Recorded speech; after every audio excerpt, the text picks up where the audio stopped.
Well, welcome to the CEO Hour. I'm your host, Dean Akers, and each week I bring you a top CEO or entrepreneur that shares their journey. And this often includes the thoughts and ideas that helped them in their success and the things they learned not to do again. Today I'm welcoming Tim Marks, the CEO of Metropolitan Ministry. Welcome, Tim. Thank you for having me here, Dean. I really look forward to this time of sharing. Well, Tim, you know, our entrepreneurs, they listen and watch, and this isn't about what you did right. This is about your journey, and what they learn from your journey is their big takeaways. And I love to start the journey. Well, your journey, we're going to start in October 1957. What happened? Yeah, October 1957. I was born in Hutzel Hospital in Detroit, Michigan. Wow, Detroit in 57. Yeah, my dad is an immigrant from Yugoslavia. Really? And he immigrated to Windsor, Canada, just before World War II, which was a good idea because a lot of the relatives that stayed behind, it wasn't a very pleasant season for them. But his dad had moved to Windsor and worked in the automotive plants about 10 years and saved up enough money. It's a true immigrant story. He and his brothers and his sister came with mom across to Canada. Couldn't speak the language. They were all bald. They didn't know how to eat a banana. They didn't know what the banana. How you eat a banana? What's this? You eat the seed? You know what's that? And ended up like going to kindergarten because that's how they did it back then to learn the language, and worked hard and met my mom, who was also of a Serbian descent, living in Detroit, and I'm the youngest of three brothers. Really? So you grew up in Detroit? I did. And all what we've heard about 8 Mile, yeah, that's we lived just around 12 Mile in Crooks, a little town called Royal Oak, Michigan, which wasn't a cool town. It was a really middle-class town, but it's kind of cool, hip town these days. And my dad worked for a little tool and die shop and was a surface grinder, and but he was a leader. You know, he never made it past 8th grade. I remember when my mom got her high school diploma while I was going to junior high. Wow. You know, so it was like back in the day, you know, it was all about getting a job and working. It wasn't so much about going to college, that's for sure. So my brothers and I, we all were the first to go to college. We paid our own way. We never went off to college. We stayed at home and drove to a little school called Oakland University. And each got different degrees. My brother is in psychology and economics, and then I went into engineering. But we were just a typical middle-class family. So what do you remember when you were in junior high and high school? Was there anything that stuck out that made you choose either a destination or something, or was just at a typical junior high school experience? A lot of it was just the values of working hard. So, you know, getting a paper route and having like 80 homes on my paper route and saving up money, and my brothers working hard. We all kind of, even though my dad was a blue-collar worker, he always kind of channeled us into work at the plant and clean machines or clean toilets or cut the grass. So we were always working, and that hard work obviously gave us discipline, and we saw the value of a hard day's work. And I remember buying my first car, which was a 67 Mustang, and I bought that with the paper route money.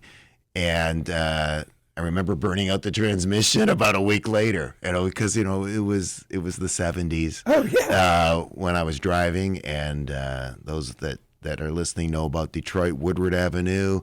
Everybody would go drag racing, and, you know, we were driving a little too fast, and we didn't have all the safety features that we have in cars today.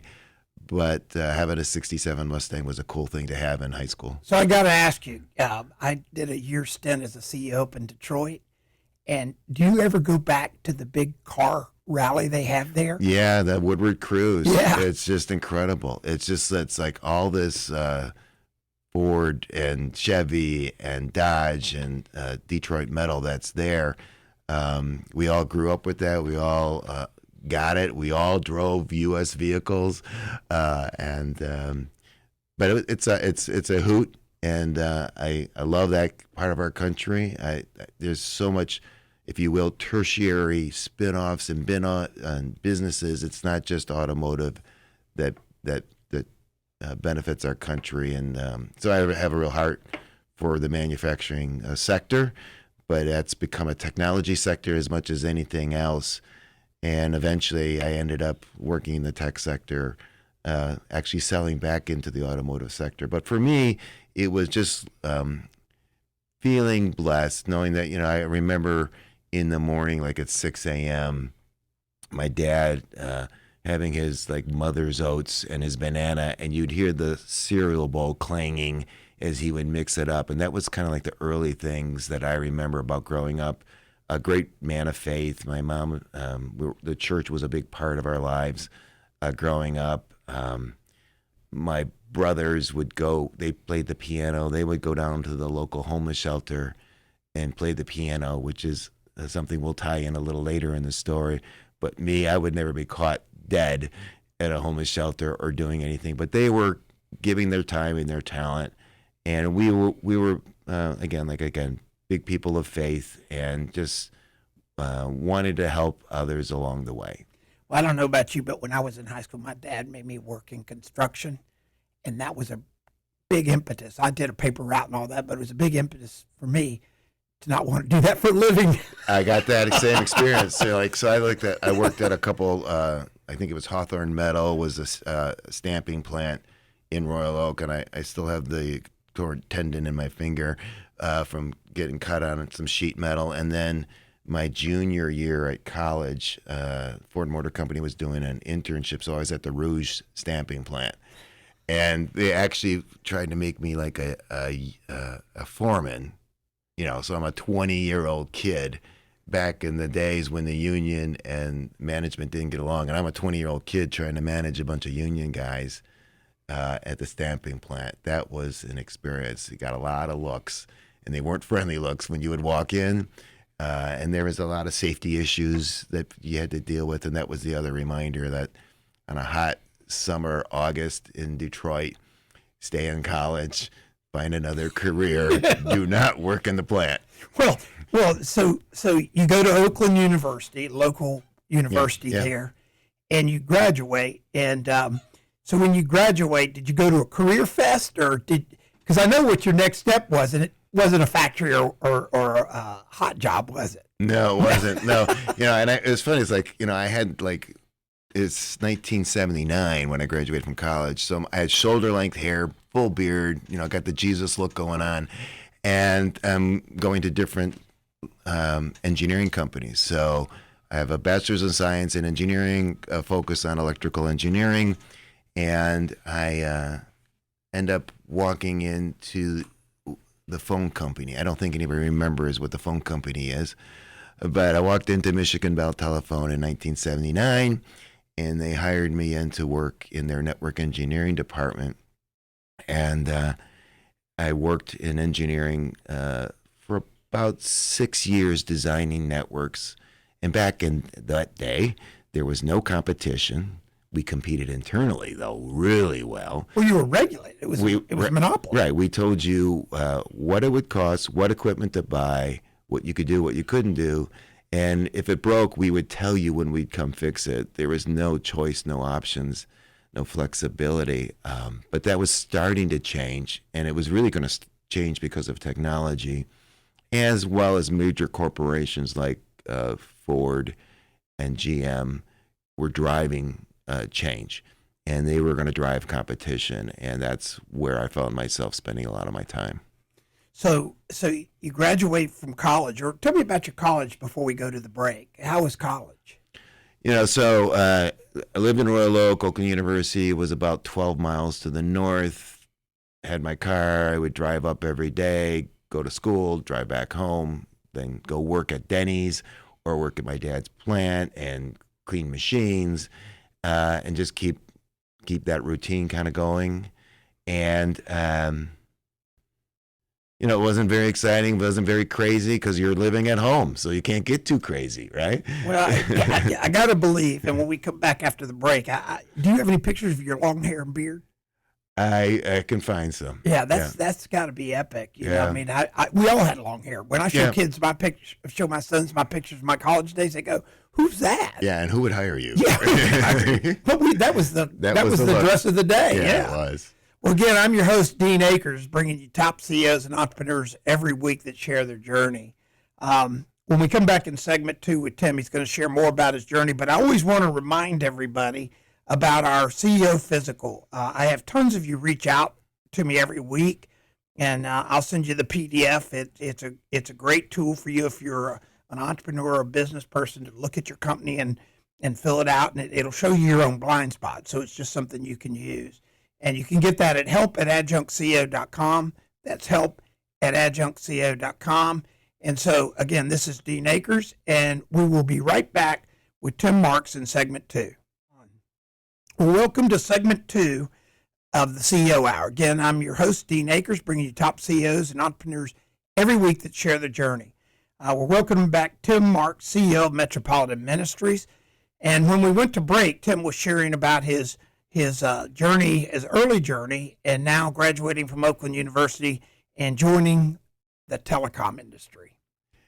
Yeah, good old Michigan Bell Telephone. I was doing microwave radio design. So this was those towers you see on the freeways with these big like round horns on them. It was a new way of providing communications, long haul communications.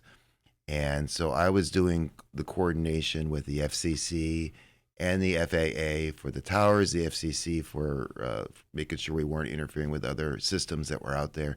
So I was designing those systems, and it was the new digital technology that was being employed.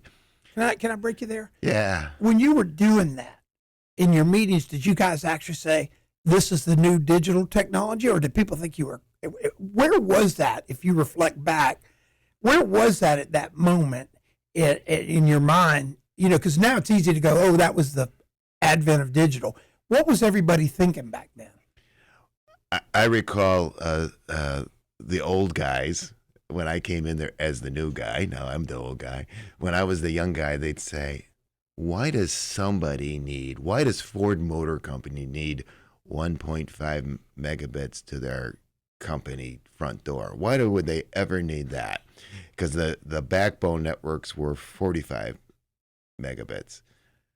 We're talking 4 gig on your phone, 4 gig, and we were talking about 1.5. Like, why would a business need that? Perspective. Yeah. For our young listeners out there, they don't even have a clue. No. What would that be the equivalent of if you had you couldn't even upload a picture. You couldn't even text. No, you couldn't. I mean, we were just, we're sending ones and zeros for yeses and nos and things like that. But I had a 45 megabit pipe.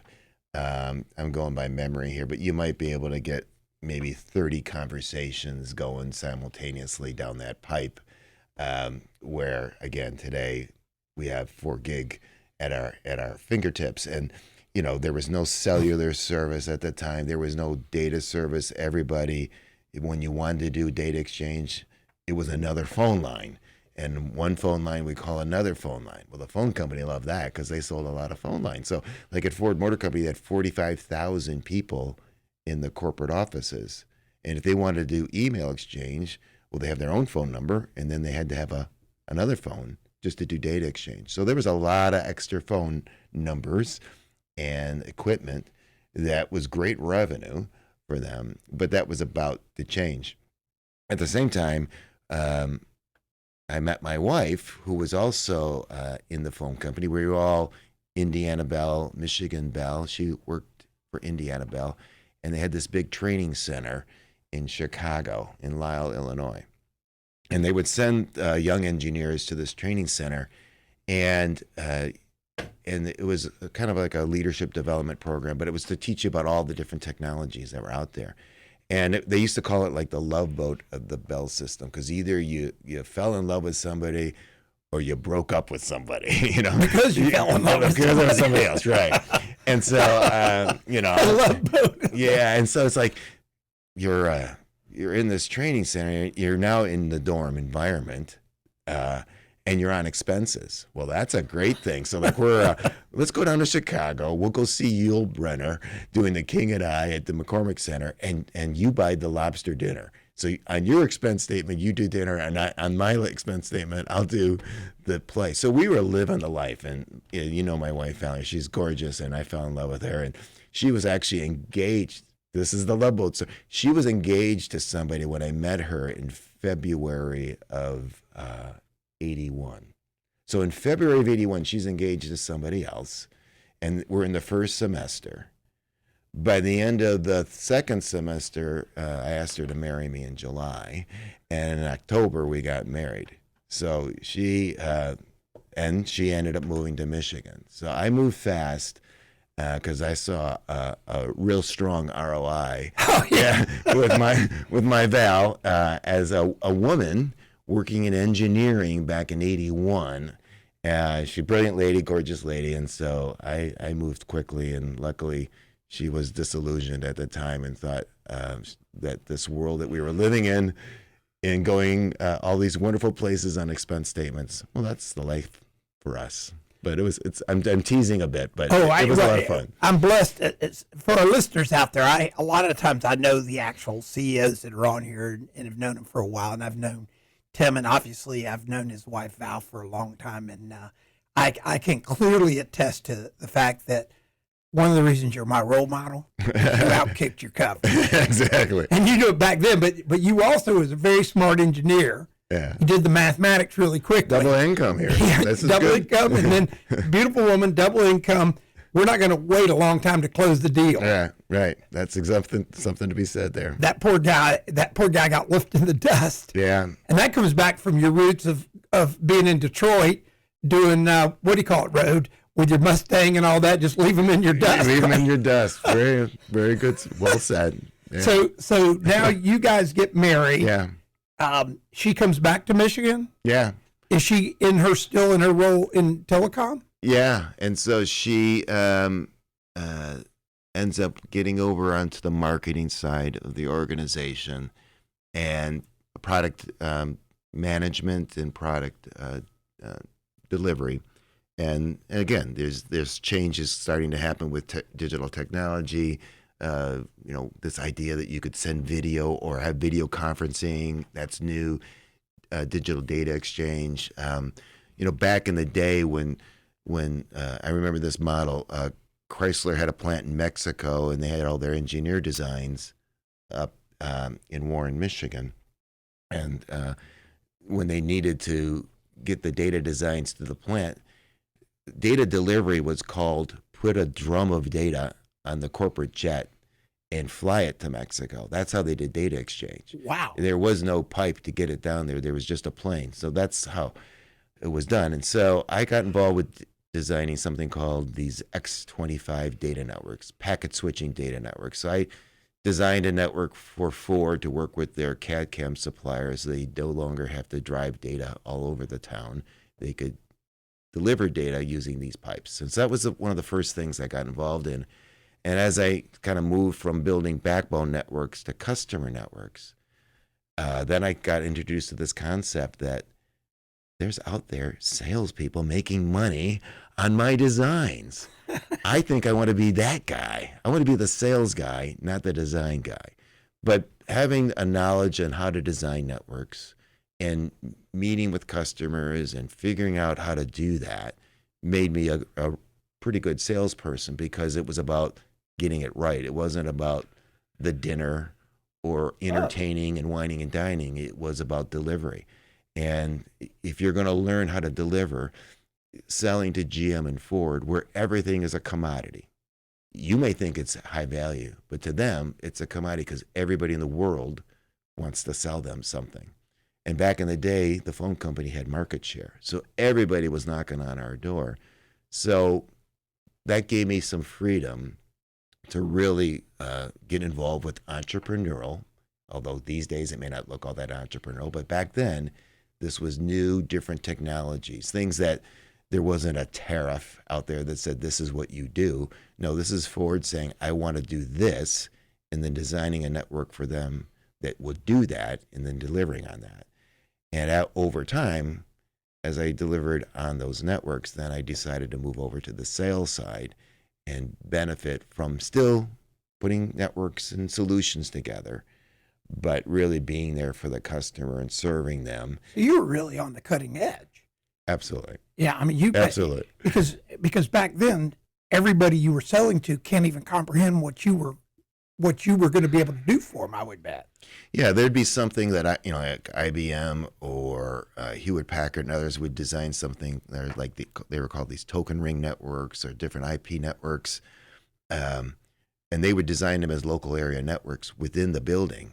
Well, then what Ford said, well, I want this building to have that network connection to another building, and oh, by the way, our building that's 3 miles away needs to be connected. Design me a network to start connecting all these things. So all these things that we take for granted today on the interconnectivity didn't exist back then, but there was tremendous pressure and business need to get there and to drive innovation and automation at every level of business. And it wasn't there before. And so there was lots of opportunity to get involved on the design side.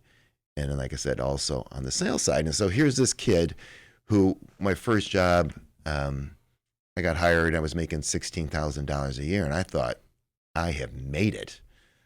Back when I first started, working at Denny's, it was $2.50 an hour, cleaning food. And now I'm making $16,000. Well, then I get these commission checks, and I'm making $50,000. I'm making $100,000. That was real coin. Back in the 90s. Well, when we come back into segment 3, we're going to talk about real coin in the 90s. Yeah. And I got to tell you, your journey really brings you almost to where you are today, but we're going to talk about that in another segment. Again, I'm Dean Akers, the host of the CEO Hour, bringing you top CEOs and entrepreneurs every week. This week, we have Tim Marks, CEO of Metropolitan Ministries, sharing his journey. And I didn't know this journey, but it's epic, and I can't wait to continue it in segment 3. Well, welcome to the CEO Hour, segment 3. Again, I'm Dean Akers, your host, bringing you top CEOs and entrepreneurs every week that share their journey. And as we continue our visit with Tim Marks, CEO of Metropolitan Ministry, as we came into the end of segment 2, he's sharing his journey that I know I want to hear more about, because I know how our listeners will appreciate. Once you recognize economic opportunities tied to knowledge as you have, it's time to rock and roll, isn't it? It is. It is. And, you learn a lot. You make some mistakes, but you learn quickly, because it was very much about economic independence.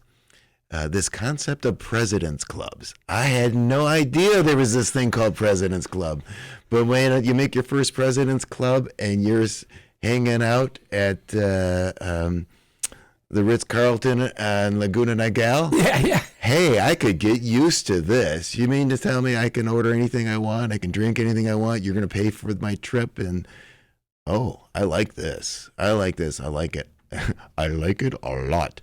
And it was just, I still to this day remember, like, one of my first big commission checks, my manager at the time said, you got to go out and buy something. You got to remember that moment. Just don't put the money in the bank, but do something. And back then, Kawasaki had just come out with the sit-down jet skis. It was X2, if anybody remembers, but it was just still kind of a clunky jet ski, but it was one that you could sit on. And I was living on, Michigan has a lot of these beautiful inland lakes just north of the city.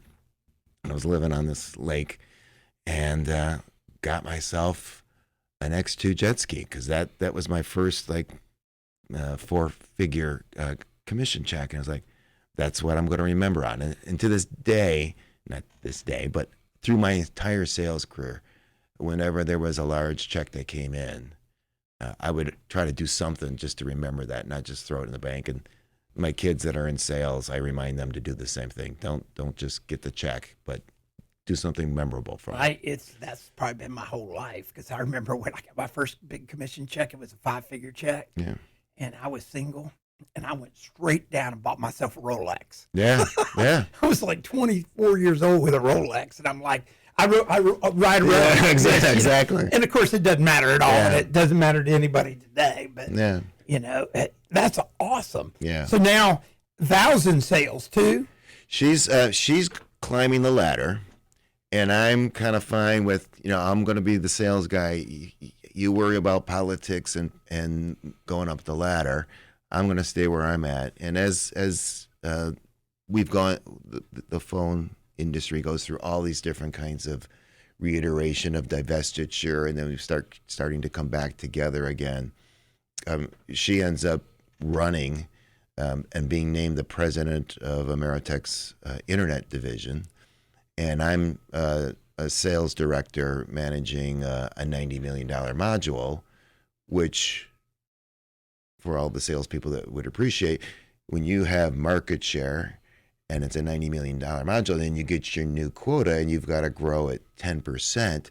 It's hard to grow 10%. It's harder to grow that 10% because you got people coming at you, which means you got to lower your prices, and then you got to continue to add value. And being an engineer, I had to take calculated risk. I always had to keep pushing the envelope. So if my portfolio was X, Y, and Z, I always had to find X prime or Y prime or Z prime, something to add a little bit of more value. Well, can I interrupt you there? Yeah. Is that not a message for everybody listening? Well, I believe in calculated risk. But isn't it? Would that be for our listeners to always be looking at calculating the risk and adding value? Yeah. Was that a differentiator for you? Absolutely. So I didn't mean to interrupt you, No. but that was a very salient point that I think a lot of our listeners miss, is that it's not all just Wild West. It's calculated value or calculated risk. And you clearly, when you did that, what happened? Well, the customer saw me as somebody that wasn't just in one box, that they could bring other things to me. New opportunities could come my way. And it also created collaboration. I couldn't do it all myself. We were still the phone company. But because of the value of this customer was to the organization, we were able to do things that weren't the norm. So like when OnStar first became a thing, they had to record all their calls. And that was a big deal, to be able to record calls. And how to interface into their systems. And so we brought coders and others to the table to help kind of figure that out for them and be part of that. That wasn't in anybody's product portfolio. There was no product manager for that. There was no marketing department for that. There was just me with the customer, and they had a problem that needed to get solved, and I had to bring the different parties together to do that. Now, at the same time, if it fails, that's going to be a reflection on the rest of my business. Right. So you got to make sure you get the right partners. Right. Back to this idea of calculated risk. Have they proved themselves out? Are they worthy? Are you building the relationships with people you can trust? And you put it all together and you work through that. But at the end of the day, you've got to protect your base business, but then you're always looking at what's the next thing you can do that adds value in your customer's mind, but also doesn't diminish the relationship, because failure isn't an option. I think a message I'm getting right now that I just wrote down to take away from myself, that I heard from you, is that one of the things is calculated risk, but you better pick the right partners. Yep. And I think I saw that at the onset when you were at your telecom university in Chicago. Yeah. You picked a partner there, right? Yeah, I did. You did pretty well there. I did real well there. And that was a calculated, that wasn't even calculated, I don't think. But so picking the right partners. So tell me now what happens. How does all this morph to you ending up in Tampa, Florida? So as this tech industry gets to explode in 2000, it's rock and roll time on the stock market.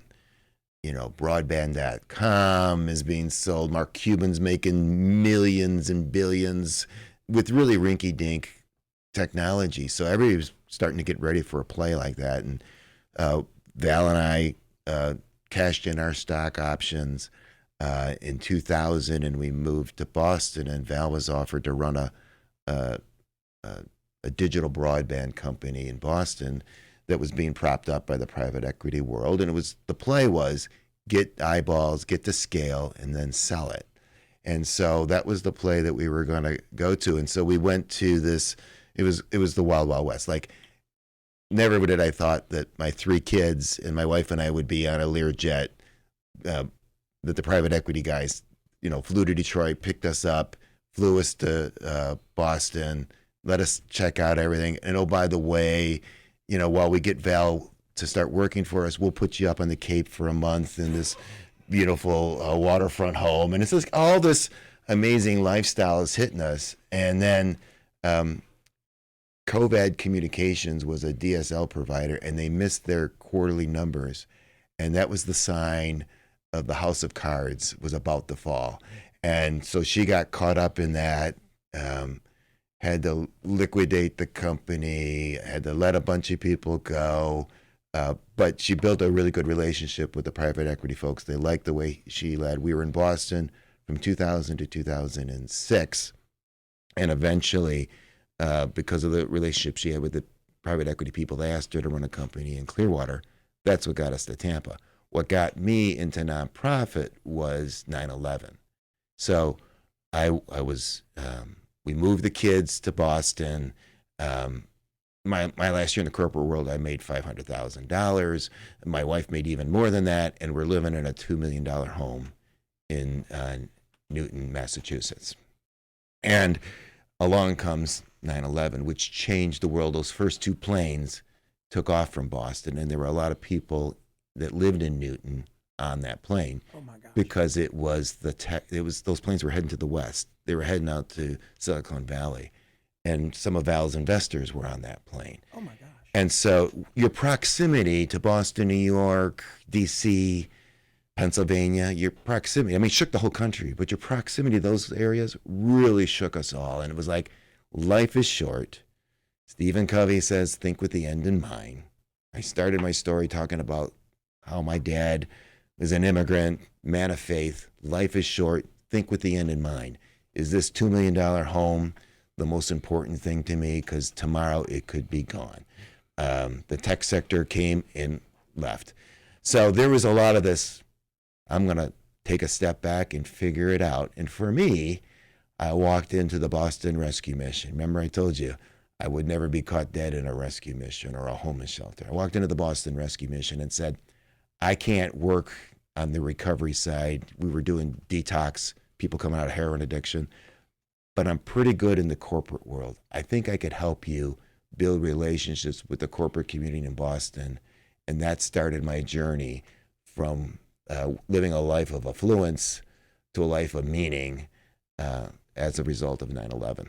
Wow, what a great segue.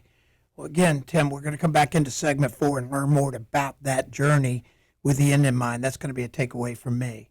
Again, Dean Akers, your host for the CEO Hour each week, bringing you top CEOs and entrepreneurs. And every week, I've got to tell you, because these go up as podcasts, these journeys become epic for me. This is one of my most favorite things, and I've known you for a while. This is so cool. So when we come back into segment 4 with Tim, we're really going to get into where we work with the end in mind and creating purpose in our lives. See you in segment 4.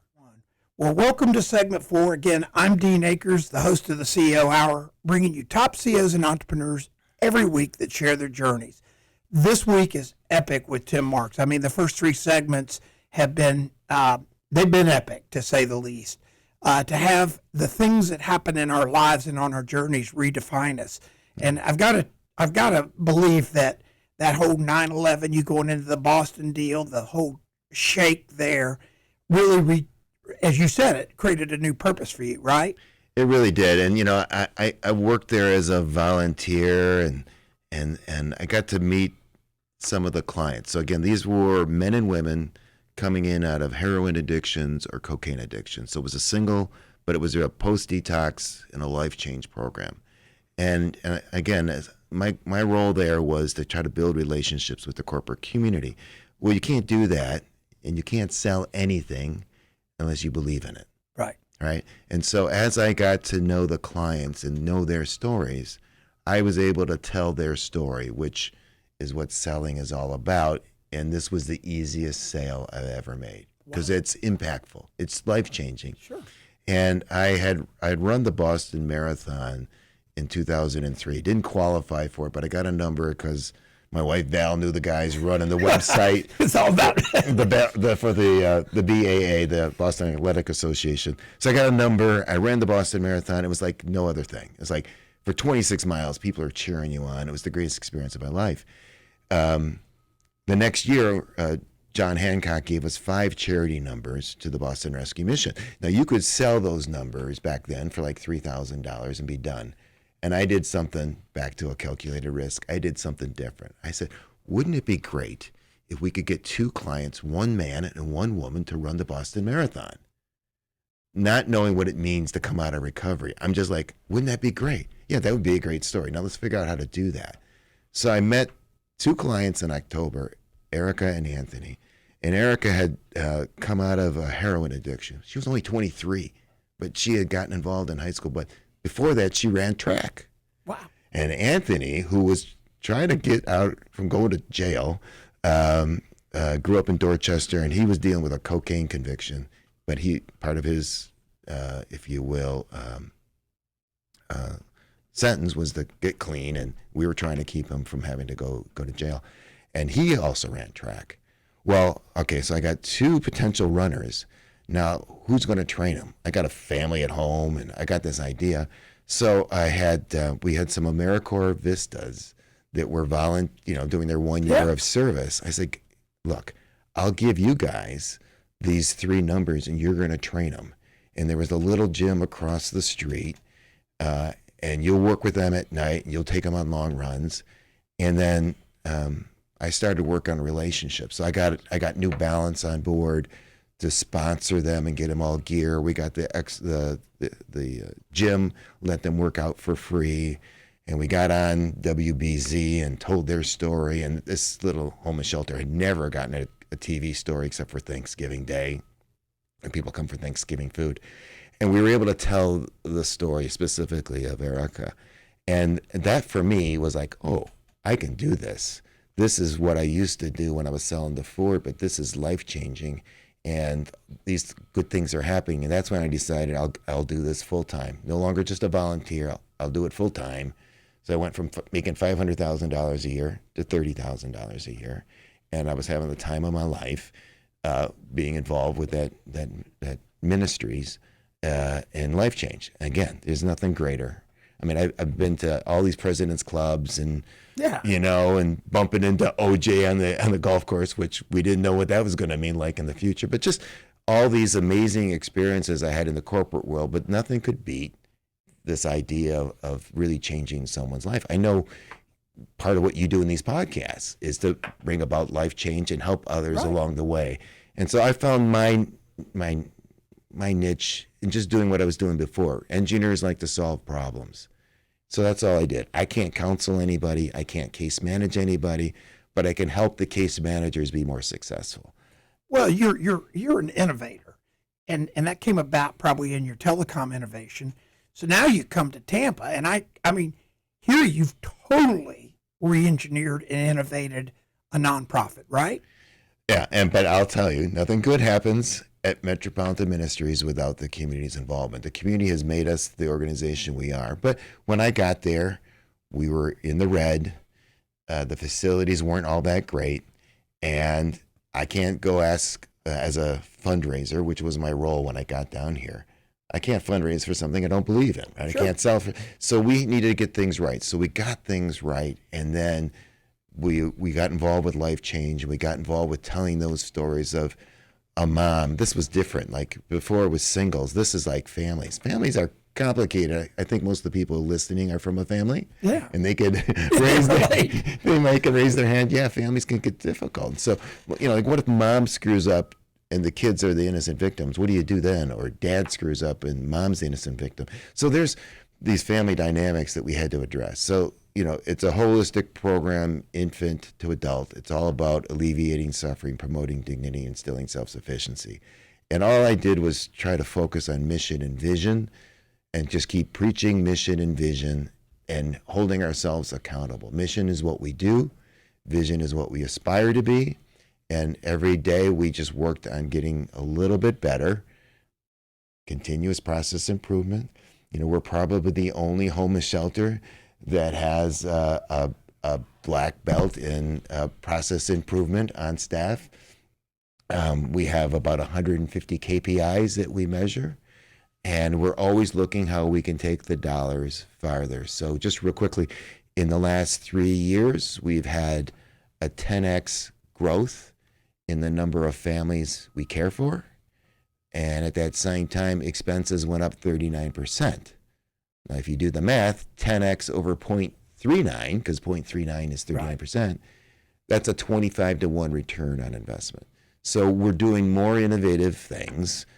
Instead of waiting for families to come to us, we have a mobile case management program. We're caring for as many families off campus as we are. So we have 140 units of residential apartments and shelters where families are safe and kids are safe.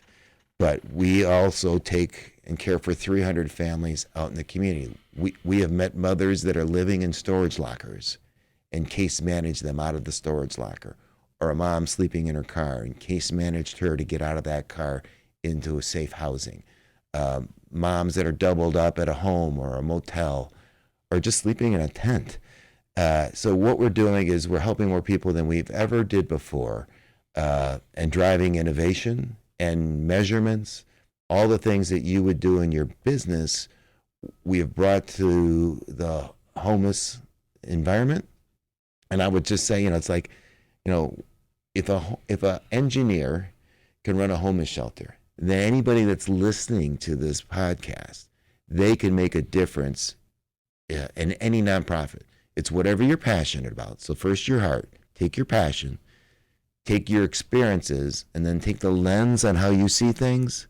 You can make a difference in any organization, because if an electrical engineer can have any impact in a homeless shelter, then anybody that's listening here can do the same thing. Well, but as we get close to the end, you're an innovator too. I mean, to your Boston Marathon story, that's an out of the box thinking. At Metropolitan Ministries, you've done your businesses that take these families and make purpose for them and job train, and also make it an entity where they have purpose, right? Yeah. It's just not, you don't get out of bed doing this just by accident. That's true, but in Marcus Buckingham's most recent book, 9 Lies About Work, the last chapter is about leadership is spiky. My strengths are not your strengths. Right. And you've had all these different CEOs on their podcast. Right. And as you've seen, each one has a different strength that made them the right CEO. And so for all your other folks that are listening, their spikiness, and Buckingham would say, lead with your strengths. Keep, don't worry. You got your weaknesses. I get that. But lead with your strengths. And the strength that you have might just be what an organization needs to get over the hump and be a better organization. As we close out, give me the strength you lead with. I guess for me, it's a passion for what I do. There's no work-life balance for me because it's all good in my mind. The work I do and the life I live, it's fine, because it's a sense of purpose and transformation in the lives that I work with. It would be for me this idea of being entrepreneurial, that trying to solve the problem. If there's a problem, I want to fix it, and I'll find a way to get it done. And I don't like taking no for an answer. So to be always pushing as hard as you can to find the solution that needs to be delivered, whatever the situation might be. Well, Tim, for all our entrepreneurs and stuff out there, I know they're listening about that purpose and driving, but I got to tell you, what you've done with the organization here locally, how you shifted gears, is amazing. The Boston Marathon story will always resonate for me with the end in mind. And again, thank you for joining us today. Appreciate the opportunity. Again, I'm Dean Akers, your host each week, bringing you top CEOs. And I just want to again thank Tim Marks, CEO of Metropolitan Ministries, great organization, but more obvious, a great CEO. Thank you, Tim. Thank you, Dean. Have a great week.